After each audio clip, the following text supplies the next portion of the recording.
오늘 말씀 마가복음 1장 21절에서 28절까지 말씀, 제가 말씀 읽도록 하겠습니다. 그들이 가버나움에 들어가니라. 예수께서 곧 안식일에 회당에 들어가 가르치심에 뭇사람이 그의 교훈에 놀라니 이는 그가 가르치시는 것이 권위 있는 자와 같고 서기관들과 같지 아니함이로라. 마침 그들의 회당에 더러운 귀신 들린 사람이 있어 소리질러 이르되 나사렛 예수여, 우리가 당신과 무슨 상관이 있나이까? 우리를 멸하러 왔나이까? 나는 당신이 누구인 줄 아노니 하나님의 거룩한 자니이다. 예수께서 꾸짖어 이르시되 잠잠하고 그 사람에게서 나오라 하시니 더러운 귀신이 그 사람에게서 경련을 일으키고 큰 소리를 지르며 나오는지라. 다 놀라 서로 물어 이르되 이는 어찌미냐? 권위 있는 새 교훈이로다. 더러운 귀신들에게 명한즉 순종하는도다 하더라. 예수의 소문이 곧 온 갈릴리 사방에 퍼지더라. 아멘. 미국의 전 대통령이었던 오바마 대통령이 퇴임을 한 이후에 2017년 9월 미국 이탈리아에서 있었던 세계 식량 혁신 회의라고 하는 회의에 이 오바마 대통령이 기조 연설자로 처음으로 참석하게 되었습니다. 그 오바마 대통령이 참석한 그 기조 연설은 그냥 아무나 들어가서 볼 수 있는 연설은 아니었던 것 같습니다. 그 입장료가 한 100만 원 정도 된다고 했었으니까요. 그 100만 원이 넘는 그 입장료에도 그 버락 오바마를 보고 연설을 듣기 위해 그 자리가 꽉 찼습니다.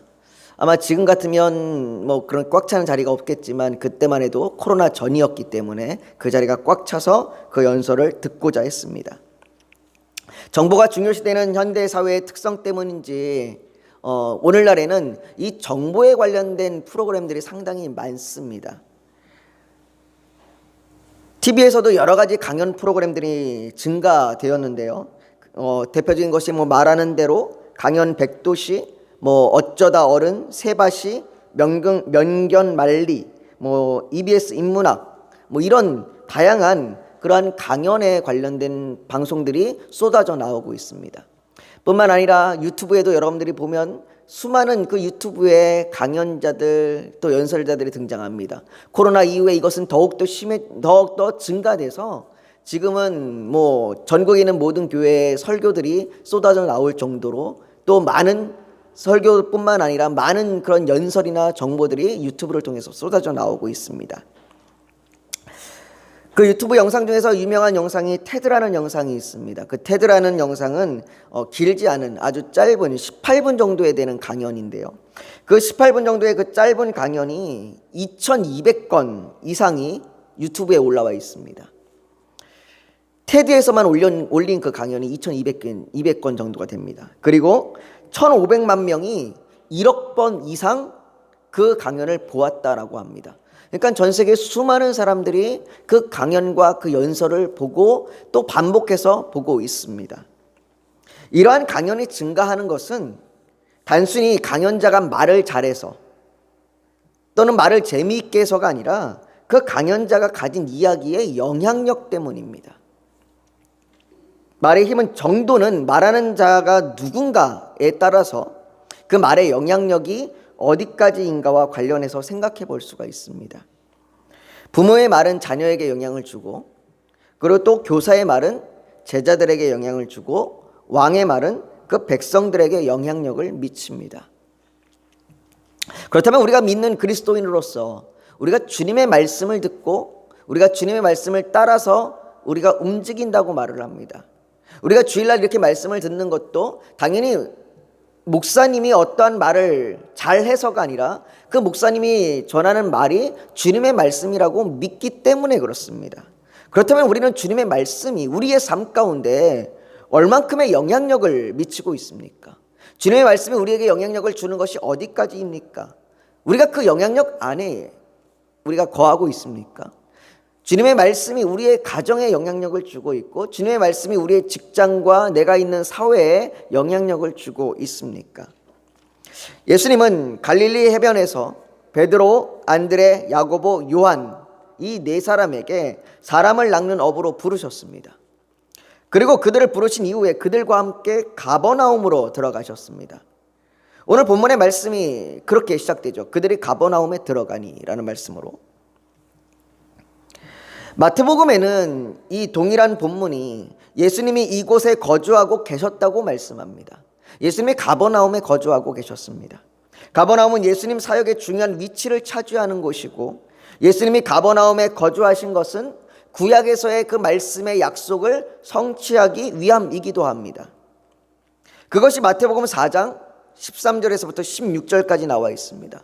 제가 한번 읽어보겠습니다. 나사렛을 떠나 스불론과 납달리 지경 해변에 있는 가버나움에 가서 사시니, 예수님 그곳에 사셨습니다. 이는 선지자 이사야를 통하여 하신 말씀을 이루려 하심이라. 일러스되 스불론 땅과 납달리 땅과 요단강 저편 해변길과 이반의 갈릴리여, 흑암에 앉은 백성이 큰 빛을 보았고 사망의 땅과 그늘에 앉은 자들에게 빛이 되었도다 하였느니라. 가버나움은 갈릴리 바다 북서쪽에 있는 규모가 큰 지방 도시였습니다. 해변길과 또 로마의 군대가 그곳에 사령부를 두었을 정도로 그곳의 위치가 아주 중요한 그런 지역이었습니다. 또한 로마의 군대가 주둔하고 있었기 때문에 그 가버나움에 살고 있던 사람들은 이방 문화의 영향을 받는 지역이었고, 또 그 지역은 그만큼 또 부를 누리고 있는 지역이기도 했습니다. 그곳에서 예수님은 사셨고 그곳에서 예수님은 사역을 하셨습니다. 그리고 예수님은 안식일에 가버나움의 회당에 찾으셨습니다. 그 회당에 들어가셔서 예수님은 말씀을 가르치셨죠. 오늘 본문에는 예수님이 어떤 내용을 가르치셨는지에 대한 그 내용은 기록되어 있지 않습니다. 예수님 회당에 들어가서 어떤 말씀을 전하셨는지, 예수님 회당에서 누구에게 말씀을 전하셨는지는 기록되어 있지 않습니다. 그러나 그 가르침을 받는 사람들의 반응이 기록되어 있습니다. 오늘 본문 21절과 22절을 한번 보십시오. 21절과 22절을 이렇게 이야기합니다. 그들이 가버나움에 들어가니라. 예수께서 곧 안식일에 회당에 들어가 가르치심에 뭇사람이 그의 교훈에 놀라니, 이는 그가 가르치시는 것이 권위 있는 자와 같고 서기관들과 같지 아니함이로라. 사람들은 예수님의 가르침에 놀랐습니다. 우리는 그 가르침이 뭔 내용인지는 모르겠지만 아무튼 예수님께서 가르치신 그 내용에 사람들은 놀랐습니다. 여기에 놀랍다라고 하는 표현, 이 놀랐다라고 얘기하는 이 헬라어 원어는 엑프레소라고 하는 단어입니다. 신약 성경의 대부분 예수님의 말씀에 대한 반응, 예수님의 말씀에 대한 반응을 표현할 때 사용되어졌던 단어가 바로 이 엑프레소라고 하는, 놀랍다라고 하는 단어예요. 이 단어는 단순히 깜짝 놀라다, 어머나 하는 그런 의미가 아니라 매우 심하게 압도되어서 놀랐다는 거예요. 그 예수님이 하셨던 말씀에 압도가 된 겁니다. 많은 사람들이 이렇게 놀란 이유가 그의 가르침이 서기관들과 같은 가르침이 아니라 권위 있는 자와 같기 때문이라고 말합니다. 권위 있는 자가 하는 말은 사람들에게 상당히 큰 영향력을 줍니다.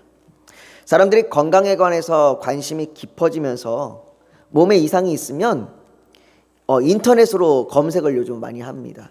그래서 인터넷으로 자신이 혹시 질병을 가지고 있는 것은 아닌지 알아보는 사람들이 많아졌습니다. 저도 가끔씩 몸이 안 좋으면, 또 몸에 좀 이상이 있으면 인터넷으로 검색해 보기도 합니다. 그래서 이러한 증상은 이런 병이다라고 저도 찾아보기도 합니다. 그리고 그런 질병에 어떤 약이 좋은지도 또 찾아보기도 합니다. 그런데 이것이 좀 지나친 사람들이 있습니다. 자신의 몸에 좀 조금만 이상이 있어도 검색을 해보고, 그리고 그것을 매우 신뢰합니다. 이렇게 인터넷 의학 정보에 의존하여 스스로 진단하는 사람들을 사이버콘드리아라고 이야기합니다. 그러나 이러한 인터넷 의학 정보는 신뢰도가 낮습니다. 신뢰도가 낮기도 하고 또 때로는 잘못된 진단을 내리기도 합니다. 그래서 자신이 심각한 질병이 아님에도 불구하고 심각한 질병이라고 생각하는 경우도 있고, 또 때로는 심각한 질병에도 불구하고 자신이 단순한 질병이라고 생각하는 경우도 있습니다. 이렇게 인터넷으로 알아보는 이 의학 정보는 그만큼 정보의 힘이 약합니다. 그러나 인터넷 의학 정보에 비하면 의사들의 진단과 치료, 그리고 그들이 치료하는 그 효과는 상대적으로 놀랍게 나타납니다. 자신이 가지고 있던 그 질병을 가지고 의사한테 갔을 때 의사는 그것을 어떻게 처리해야 될지, 어떻게 치료해야 될지, 어떻게 관리를 해야 될지에 대해서 정확한 처방을 내려줍니다. 그런데 오늘 이 당시의 서기관들과 그리고 예수님의 이야기를 듣던 백성들의 반응은 참 재미있습니다. 이 당시 서기관들은 비전문가가 아닌 전문가입니다. 율법을 다루는 집단이에요. 서기관들은 율법을 해석하고 가르치는 일을 담당했습니다. 서기관들은 종종 자신들의 가르침에 권위를 세우기 위해서 잘 알려진 랍비들의 말을 인용하였다고 합니다. 유진 피터스는 메시지 성경의 22절을 통해 서기관과 예수님의 가르침의 차이를 보여주고 있습니다. 메시지 성경에는 이렇게 기록합니다. 사람들은 종교학자들처럼 궤변과 인용을 늘어놓지 않는 아주 솔직하고 확신에 찬 그분의 가르침에 놀랍다. 서기관들은 자신들이 전문가라고 율법을 잘 아는 사람들이라고 이야기하지만 그들은 궤변과 인용을 통하여 학식 있고 잘 아는 것처럼 자신들을 드러내었습니다.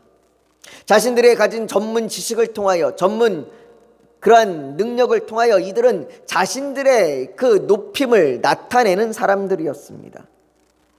설교 준비를 하다 보면 저도 이런 서기관과 같은 행동을 할 때가 있습니다. 독서 노트를 살펴보면서 또 유명한 문구나 사람들에게 각인될 만한 내용을 찾아서 설교에 인용하려고 할 때가 있습니다. 인용을 통해서 설교를 좀 더 이해하기 쉽게 하려고 하는 의도로 시작합니다. 그러나 막상 설교를 하다 보면 이런 행동이 말씀이 아닌 나를 드러내고자 하는, 내가 이렇게 인용을 하는 이 말을 통해서 뭔가 좀 더 유식해 보이고 뭔가 좀 더 나아 보이려고 하는 그런 행동이었다는 것을 깨닫게 됩니다. 그리고 의도한 대로 그것이 사람들에게 각인이 되는 경우도 그렇게 많지 않습니다. 물론 모든 인용이 다 그런 건 아닙니다. 모든 인용이 다 그렇게 나를 드러내고자 하는 것도 또 다 쓸모없는 인용도 아닙니다. 또한 이것은 저 개인에 대한 이야기지 모든 설교자가 인용을 다 그렇게 한다고 말씀드리는 것도 아닙니다. 서기관들은 그렇게 인용하는 문구를 가져다가 랍비의 말을 인용해서 자신들의 그런 전문성을 높이면서 드러내어 사람들에게 이야기했습니다. 그런데 서기관들과 달리 예수님은 인용이나 궤변이 필요 없으셨습니다. 하나님의 아들이신 예수님께서 성경이 말하는 바를 정확히 알고 계시기 때문입니다. 예수님은 뭔가 인용해서 뭔가 말을 꼬아서 할 필요가 없으셨습니다. 그 말씀이 하는 의미가 무엇인지를 정확하게 또 너무나도 명쾌하게 알고 계셨기 때문입니다. 여러분, 저자직강이라는 말이 있습니다. 저자직강이라는 말은 그 책을 쓴 사람이 그것을 직접 강연하는 겁니다. 그러니까 얼마나 그 내용을 잘 알고 강의하겠습니까? 자기가 쓴 책을 이야기하는 거니까. 예수님께서는 지금 저자직강을 하고 계시는 겁니다. 하나님의 말씀, 본인이 하나님이신 그 하나님께서 본인의 말씀을 풀어 설명해 주시니 얼마나 그 이야기가 명쾌하고 정확하겠습니까? 그러니 그 가르침이 서기관들의 가르침과 같겠습니까? 예수님의 말씀에 청중들은 집중했습니다. 놀랍습니다.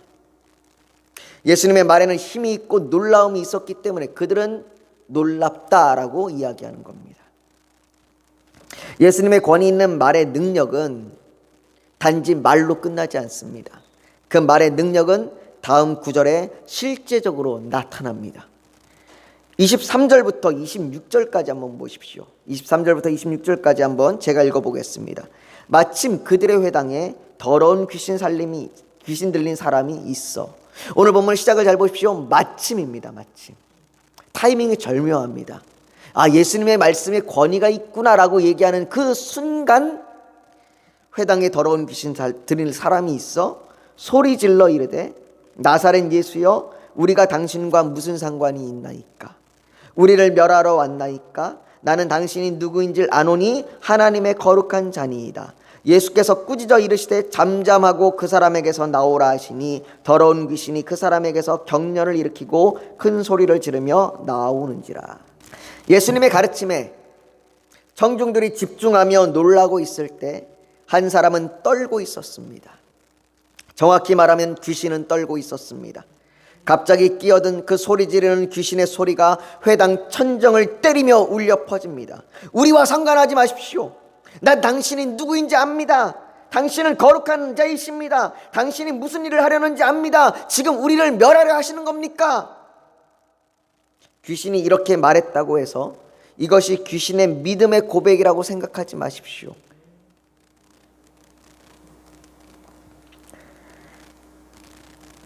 귀신의 이 말에 예수님께서는 조용히 하고 그 사람에게서 나오라 라고 말합니다.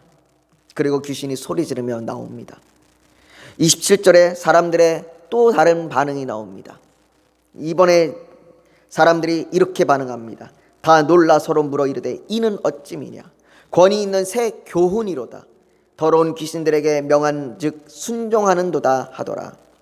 예수님의 말에 귀신도 순종합니다. 사람들은 그 예수님의 그 말에 능력이 나타나는 걸 보면서 새 교훈이다라고 이야기합니다. 여러분들, 가버나움이라고 하는 동네는 위로의 동네라는 말이 있습니다. 위로의 동네라는 의미가 있어요. 위로의 동네 회당에서 안식을 취해야 될 안식일에 한 사람이 위로도 얻지 못하고 안식도 얻지 못한 채 더러운 귀신의 정복당에 있는 겁니다. 이 사람이 어떻게 회당에 들어왔는지는 정확하게 알 수가 없습니다. 평소에는 정상적인 모습이었다가 예수님을 만나서 이 귀신이 격동한 것인지, 사람들이 이 사람이 귀신 들린 사람인 줄 알고 그렇게 예수님께 데리고 나왔는지 성경에는 알 수 없지만 이 사람은 회당에 있었습니다.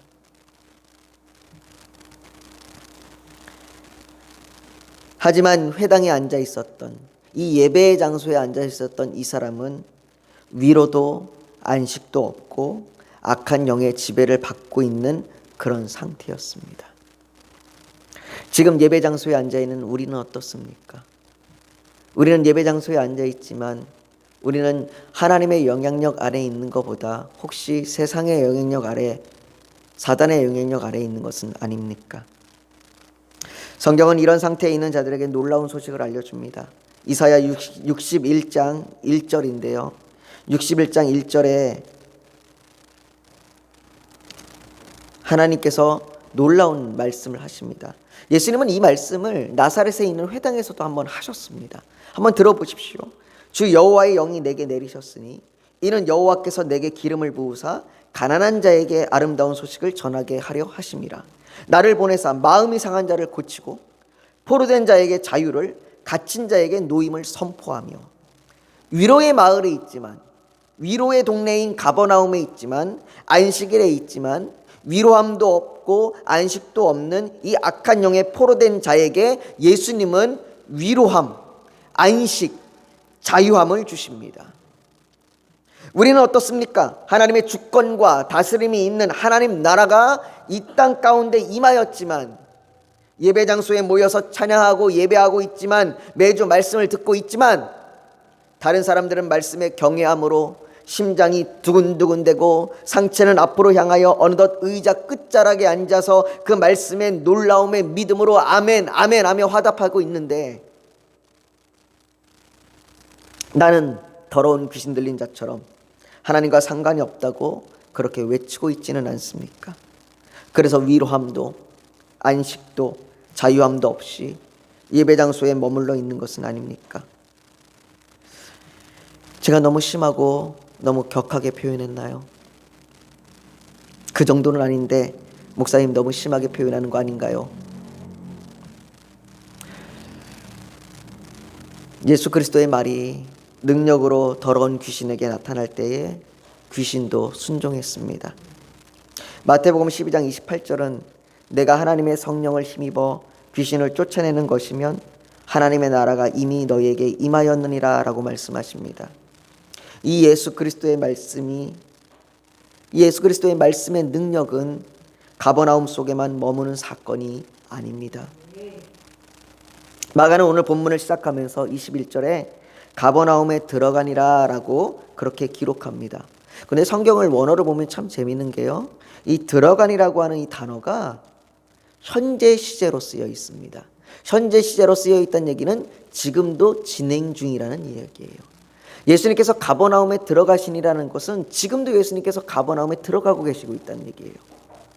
그 말은 가버나움에 나타난 그 놀라운 예수님의 권세는 현재 하나님 나라의 통치 가운데 있는 우리에게도 동일하게 이루어지고 있다는 얘기예요. 예수님께서 가버나움에 들어가시는 것처럼 예수님께서 오늘 우리 교회에 들어오십니다. 예수님께서 가버나움에 들어가시는 것처럼 예수님께서 오늘도 여러분들 가운데 들어가십니다. 여전히 예수님께서는 우리의 삶 가운데 들어가십니다. 그리고 우리에게도 예수님의 권세 있는 말씀을 선포하십니다. 하나님의 나라는 그 말씀의 능력으로 우리 안에 나타나는 나라입니다. 성경의 말씀 하나하나는 그 말씀의 능력이 되어 우리의 삶 가운데 영향력을 나타내고 우리의 삶의 관점과 가치관을 변화시킵니다. 바울은 로마서 1장 16절에 복음이 모든 믿는 자에게 구원을 주시는 하나님의 능력이라고 말씀하셨습니다. 하나님 나라 가운데 그 말씀의 능력은 우리의 죄를 깨닫게 하고 우리의 고난과 시련 가운데서도 인내함으로 견디게 합니다. 여러분들, 우리의 고난과 시련이 사라지는 게 아니에요. 우리의 고난과 시련 가운데서 우리가 견디는 겁니다. 믿음으로 견디는 거예요. 사단은 우리를 속입니다. 예수 믿으면 우리가 고난 안 당한다고 얘기하고, 사단은 우리를 속여서 예수 믿으면 우리에게 어려움이 없다고 이야기합니다. 아니에요. 우리가 고난과 어려움 가운데서도 믿음을 지키기 위해서 인내하며 싸워가는 것이 그리스도인의 믿음의 삶이에요. 그리고 그렇게 우리를 이끌어 가시는 그 능력이 하나님의 능력이고, 그 하나님의 능력이 우리가 말씀을 볼 때마다 우리 안에 새겨지는 거예요.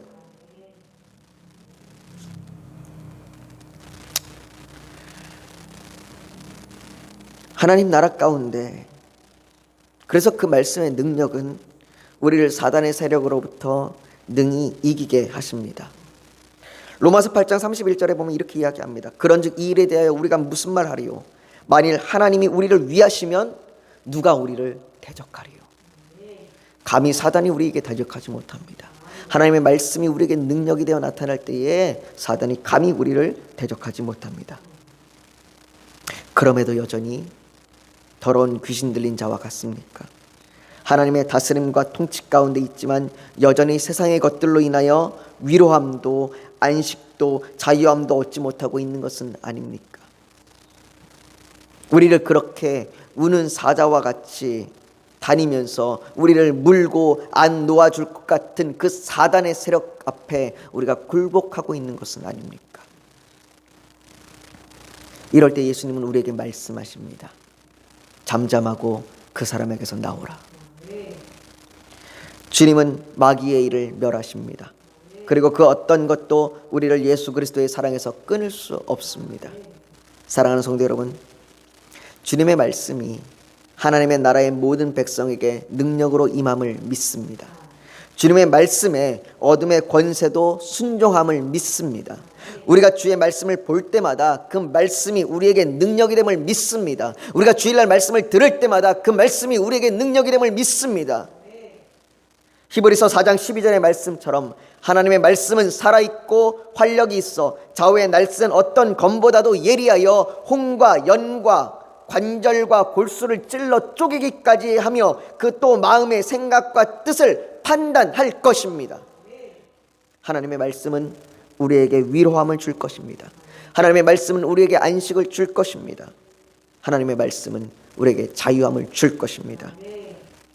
사랑하는 성도 여러분, 여러분들 이번 한 주간도 살아가면서 이번 한 주간 주의 말씀의 능력으로 살아가기를 축복합니다. 이 시간 주의 말씀의 능력이 여러분들 가운데 임하여서 여러분들이 한 주를 살아갈 때 힘있게 또 위로함과 안식함과 자유함을 얻으며 살아가길 원합니다. 사단의 권세에 굴복하지 마십시오. 사단의 권세에 눌려있지 마십시오.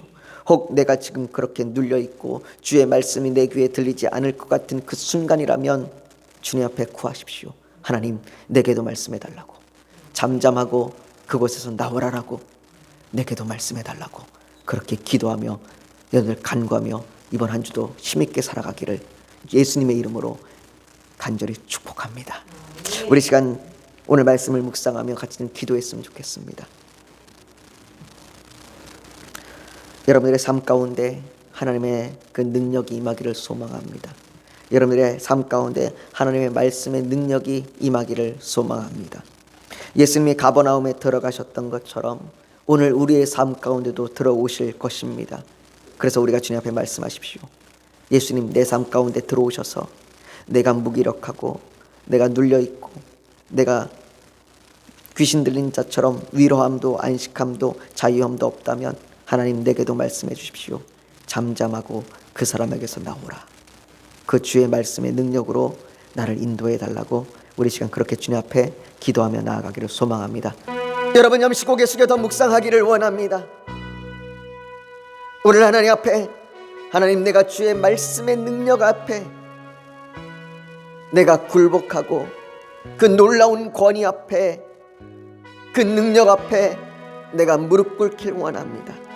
하나님, 주님이 가버나움에 들어가셨던 것처럼 내 삶 가운데도 들어오십시오. 그래서 내 삶 가운데 위로함도 안식도 자유함도 없이 더러운 귀신 들린 자처럼 그렇게 주저앉고 있는 내 삶 가운데 오셔서 잠잠하고 그 사람에게서 나오라 말씀하여 주시옵소서. 그래서 내 삶이 하나님 나라 가운데 살아가는 내 삶이 주의 말씀의 능력으로 살아갈 수 있도록 나를 인도하여 주시옵소서. 내가 그 말씀을 믿으며 나아가겠습니다. 내가 그 말씀을 들었고 내가 말씀을 읽고 내가 말씀을 쓸 때마다 그 말씀을 믿음으로 나아가겠습니다. 내가 이번 한 주 그렇게 말씀의 믿음으로 살아가겠습니다. 그렇게 결단하는 그 헌신의 결단이 있다면 가슴에 손을 얹어 하나님 앞에 표현하길 원합니다.